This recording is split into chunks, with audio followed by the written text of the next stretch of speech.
Back then, the Atlantic was more than just an ocean. It was a graveyard.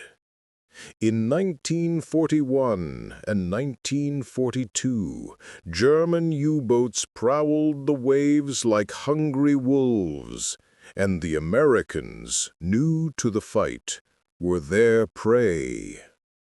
Convoys of merchant ships carrying food, fuel, and soldiers to Europe disappeared beneath the waves.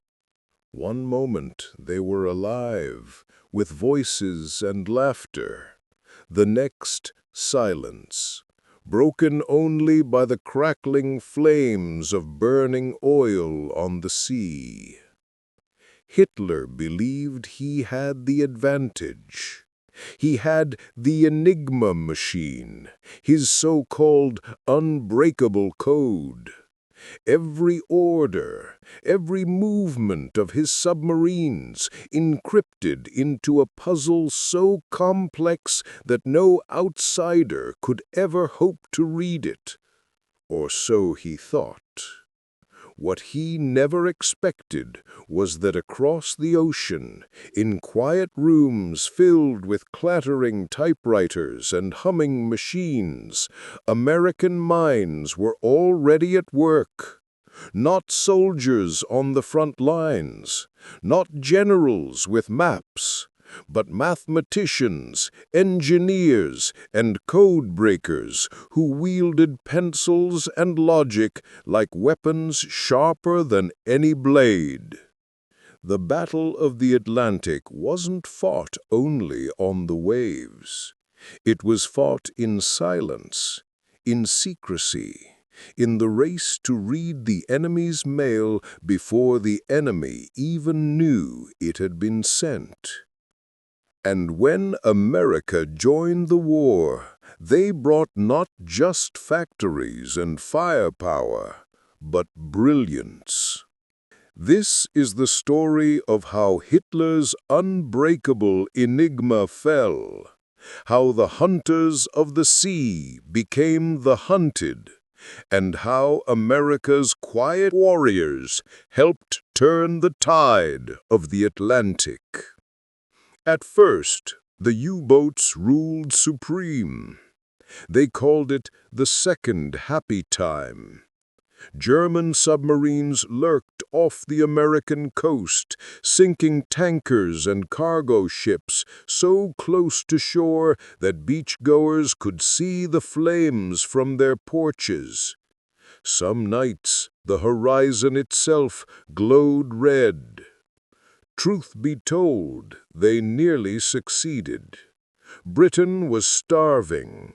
Supplies were running dangerously low. Hitler's admirals were convinced the Atlantic was theirs. But there was a flaw, small, invisible, but deadly. Every order, every U-boat patrol relied on Enigma. The machine was genius, rows of rotors spinning, scrambling letters into gibberish, billions of possible combinations. But the machine had one weakness. It always looked logical to those who dared to stare long enough. And so, in America, teams of cryptanalysts, many young women barely out of college, sat for endless hours filling chalkboards with patterns, hunting for cracks in the code. They weren't soldiers on the front lines, but they carried the same burden. Every mistake meant another convoy lost. Every success meant lives saved.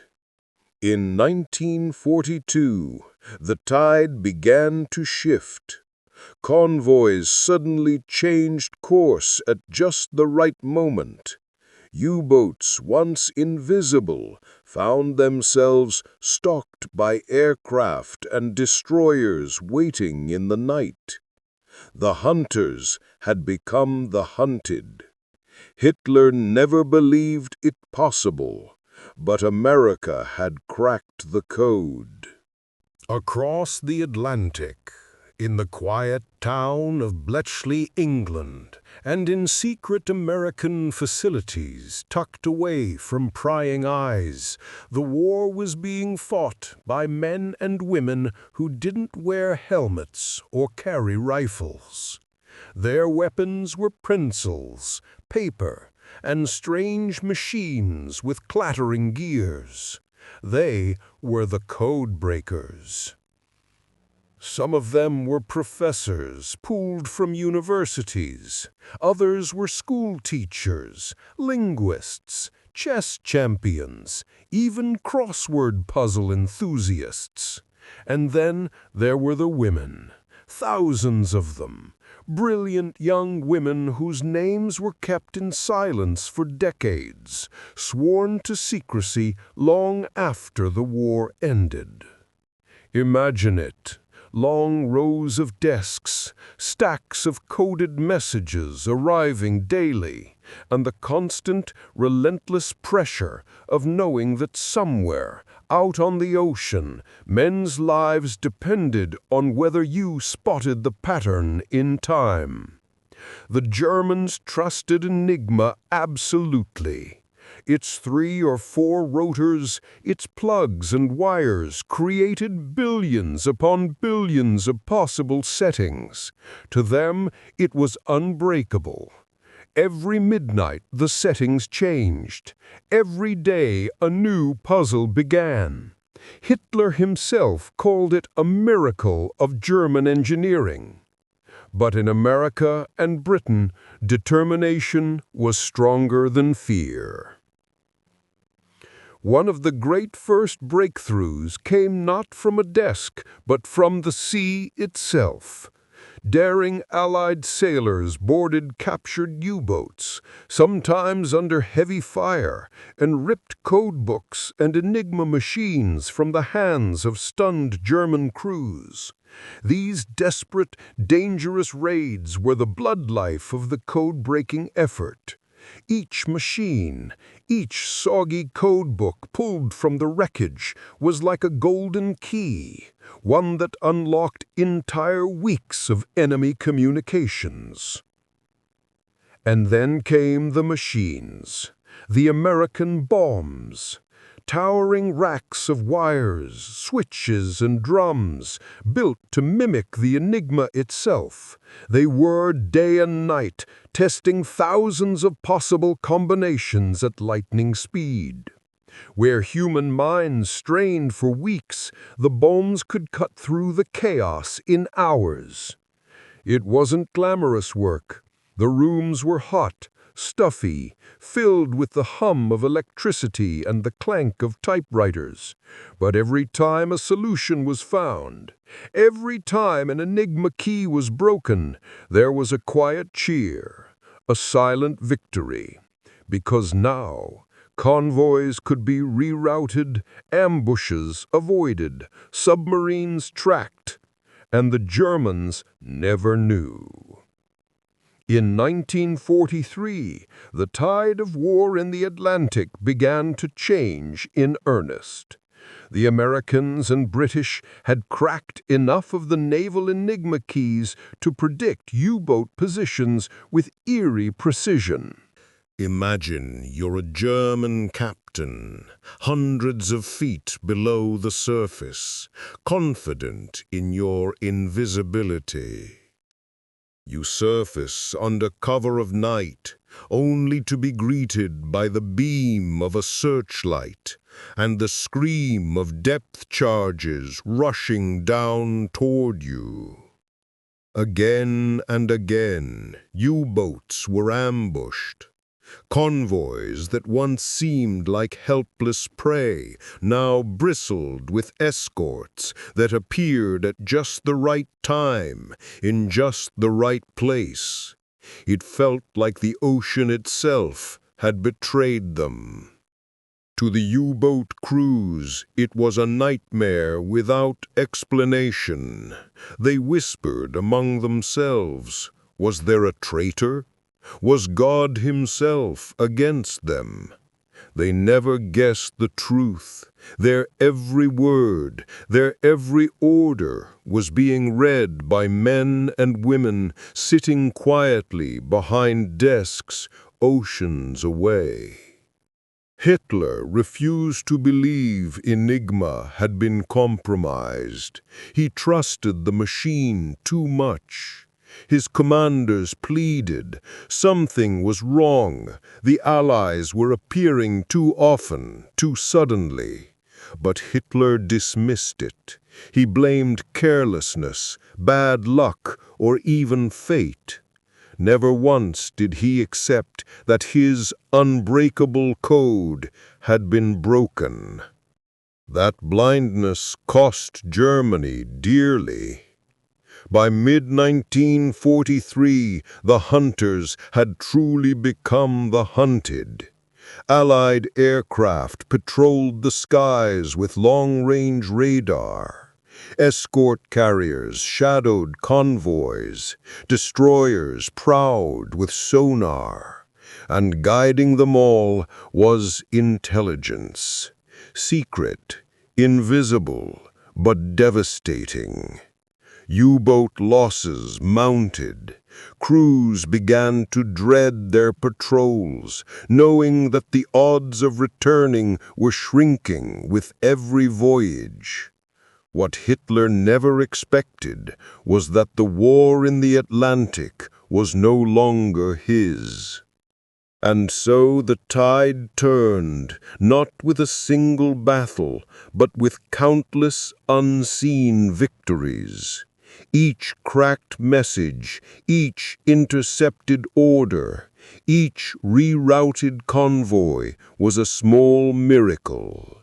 Together, they broke the back of Germany's U-boat campaign. By the time Allied forces prepared for the invasion of Normandy, the Atlantic lifeline was secure. Supplies, troops, tanks, and fuel flowed across the ocean in a steady, unstoppable stream. Without that victory in the shadows, D-Day itself might never have been possible. But the story doesn't end there, because the secret war against Enigma was not only about machines and messages, it was about people.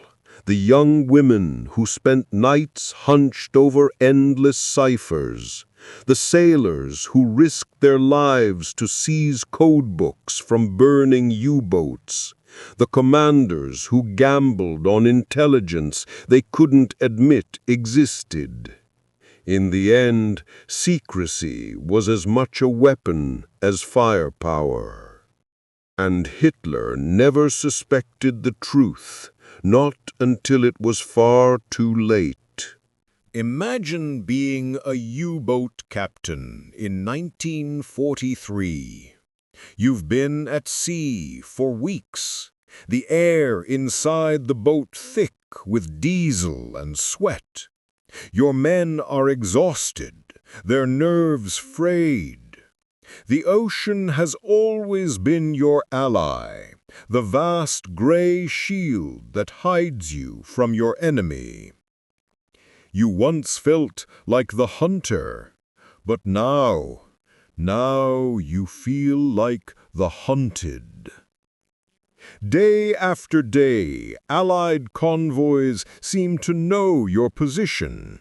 You surface at night to recharge batteries, only to find the sky alive with the droning of patrol aircraft. You slip below the waves, but the destroyers are waiting, their sonar pings echoing like a death knell through the hull. Depth charges thunder down. The boat shudders, lights flicker, plates buckle under the pressure. Men pray in silence, some weeping, others gripping their stations with white knuckles. The sea, once a friend, feels like a coffin. You don't know it yet, but the reason is simple. Your every order, your every movement has already been read. And yet, here lies one of the greatest ironies of the war. The Allies could never reveal their secret. They could never let the world know they had cracked Enigma, not even to their own men. Picture this. A convoy commander receives word that U-boats are waiting just over the horizon. He changes course, avoids disaster. But when his men ask how he knew, he cannot answer. He cannot say, "We read the enemy's messages."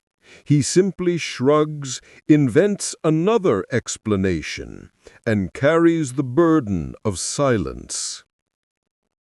Even German prisoners of war, interrogated after their capture, often raged about their misfortune.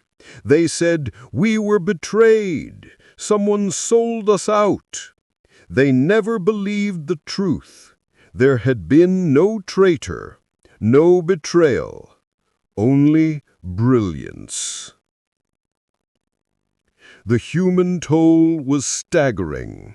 By the end of the war, over 30,000 German submariners, more than 3/4 of the entire U-boat force, were dead.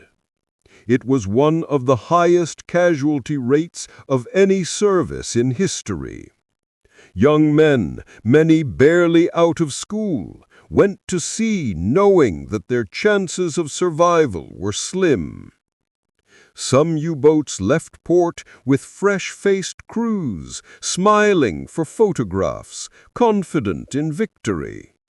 Weeks later, nothing remained but a slick of oil and a name added to the growing list of the lost. For the Allies, the code-breaking victories were priceless. Each U-boat destroyed meant convoys arriving safely, soldiers landing on European shores, tanks and trucks fueling the fight. Every ship that survived was a step closer to victory. But behind the statistics were ordinary lives, farm boys from Iowa, factory workers from Detroit, school teachers from Boston, all riding those convoys across the Atlantic. For them, cracking Enigma was not an abstract triumph. It was survival. One American sailor later said, "We didn't know why, but suddenly we stopped dying in such great numbers. It felt like somebody up there was watching over us." In a way, someone was.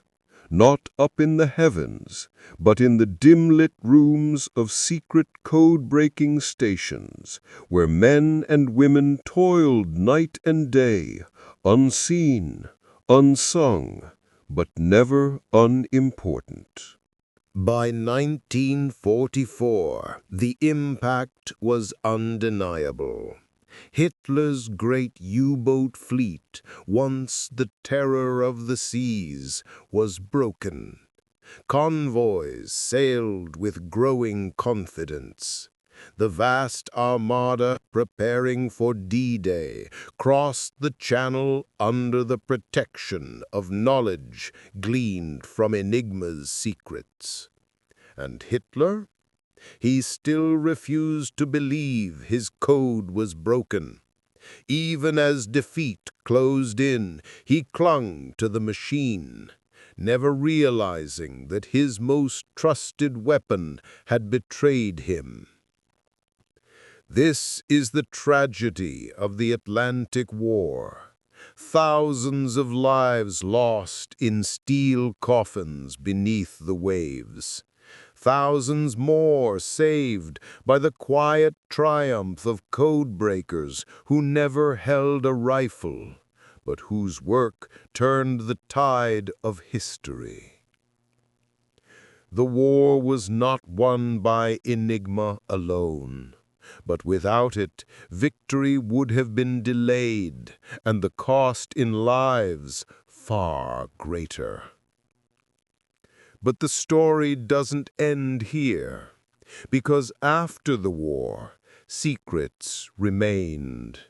Codebreakers kept silent for decades, their sacrifices unspoken, their victories hidden in classified files. And the legacy of Enigma shaped not just the outcome of World War II, but the entire future of intelligence, espionage, and modern warfare. In the shadows of Enigma, the world of secrecy had only just begun.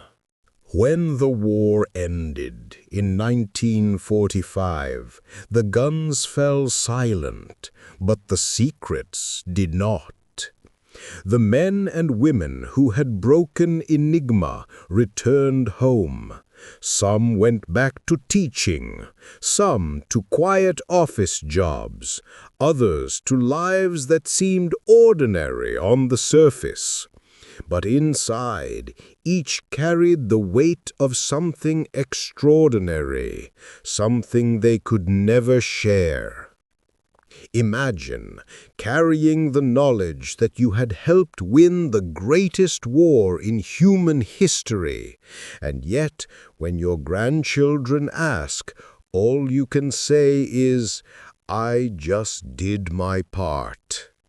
For decades, Enigma was locked away under layers of classification, not because the war was still raging, no, that had ended, but because the Allies had discovered a new use for it.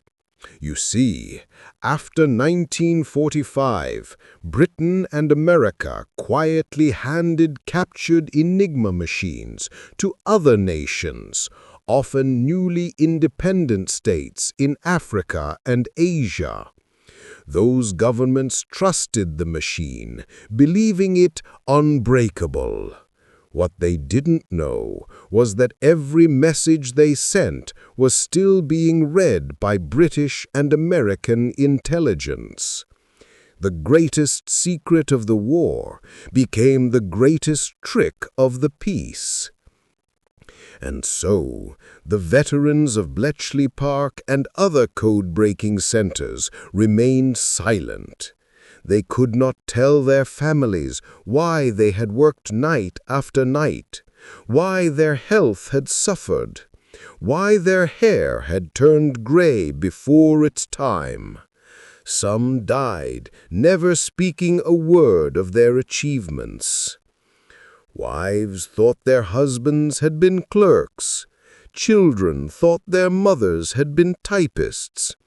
No one knew that in reality, these were the silent soldiers who had stood between civilization and darkness. But in the late 1970s, the truth began to emerge. The files were slowly declassified, and stories started to come out.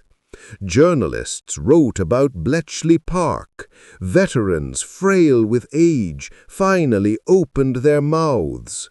For some, it was the first time they had ever spoken about their service. Not to historians, not to their families, not even to their closest friends. The world was stunned. How could it be that this massive victory, one that had shortened the war by years and saved millions of lives, had been hidden for so long? How could so many men and women have carried their silence to the grave? The answer was simple: duty. To them, the war had never ended. The oath of secrecy was as binding in peacetime as it had been during the fight against Hitler.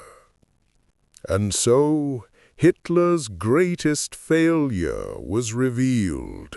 Not only had he underestimated Allied strength on the battlefield, not only had he miscalculated American industry and Russian resilience, but he had trusted too much in his machine. He believed in Enigma's invincibility as though it were carved in stone. And in the end, that blind faith cost him the war at sea. Today, when you walk through Bletchley Park, restored now as a museum, you can still feel the echoes. The wooden huts, once filled with clattering typewriters and chalk-dusted boards, still carry the weight of sleepless nights. The old mansion where Alan Turing and his colleagues debated seems to breathe with memory. Visitors stand in front of the rebuilt bombed machines, staring at the whirring drums, and whisper to themselves, This was the sound of victory." And the legacy did not end there. The work done to break Enigma laid the foundation for the digital age. The machines that cracked the code were the ancestors of modern computers. The logic, the mathematics, the very act of teaching a machine to think, that was born in those secret huts in wartime England. The smartphone in your pocket, the satellites in orbit, the encrypted networks we rely on every day. All of it traces back to the moment when a desperate world asked, "How do we defeat Enigma?" Hitler never expected America and Britain to crack his code. He never imagined that his U-boats, the wolves of the Atlantic, would be hunted down with such precision.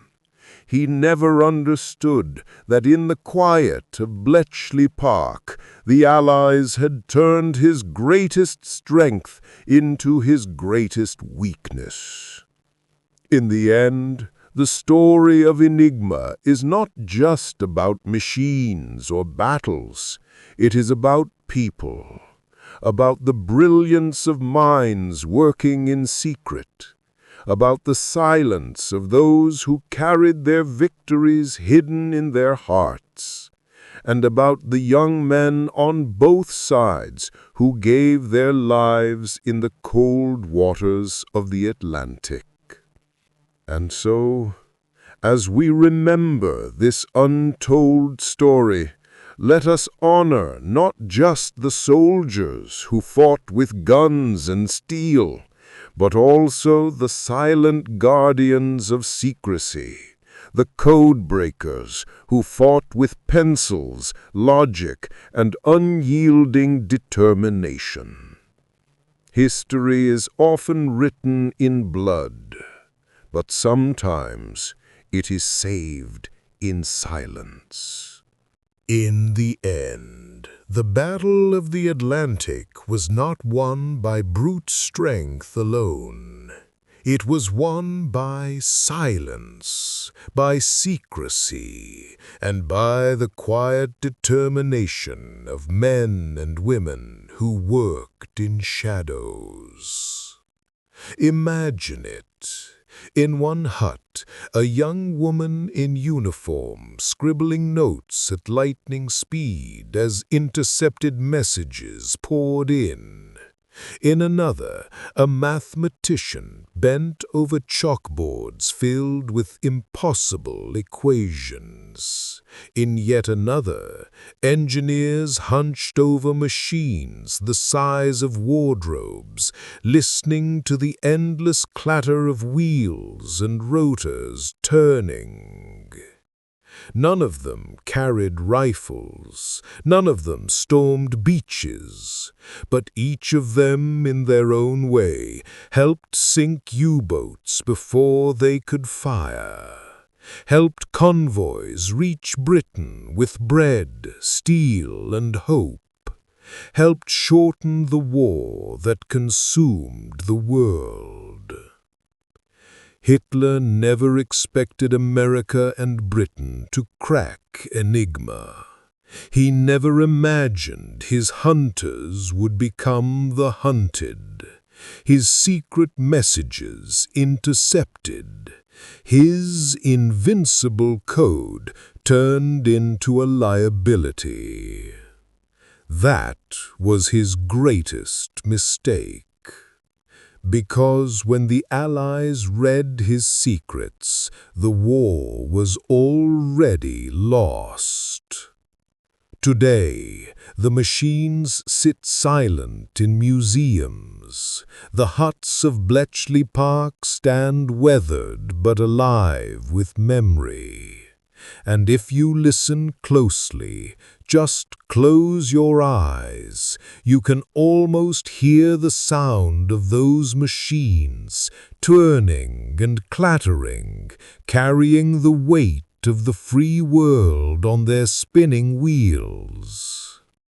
It is a reminder that wars are not just won by armies, they are won by minds, by patience, by secrets kept until the right moment, and by people who never thought themselves heroes, yet became the quiet saviors of millions.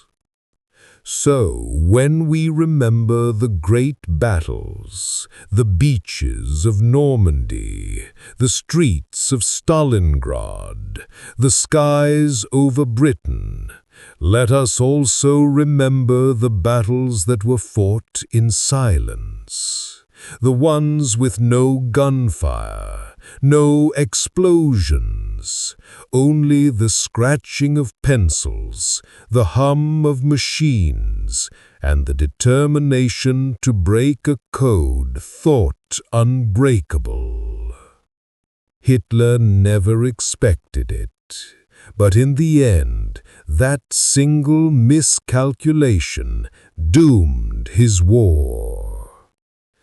My friends, if you've stayed with me through this story, thank you. These tales of courage, silence, and sacrifice remind us just how much history still whispers to us if we take the time to listen. If you enjoyed this journey into the hidden war against Enigma, please take a moment to like this video. It helps more people discover these forgotten stories. And if you'd like to hear more battles, more secrets, more untold voices of World War II, then don't forget to subscribe to the channel. Together, we'll keep these memories alive for generations to come. Until next time, stay curious, stay kind, and remember, even the quietest voices can change the course of history.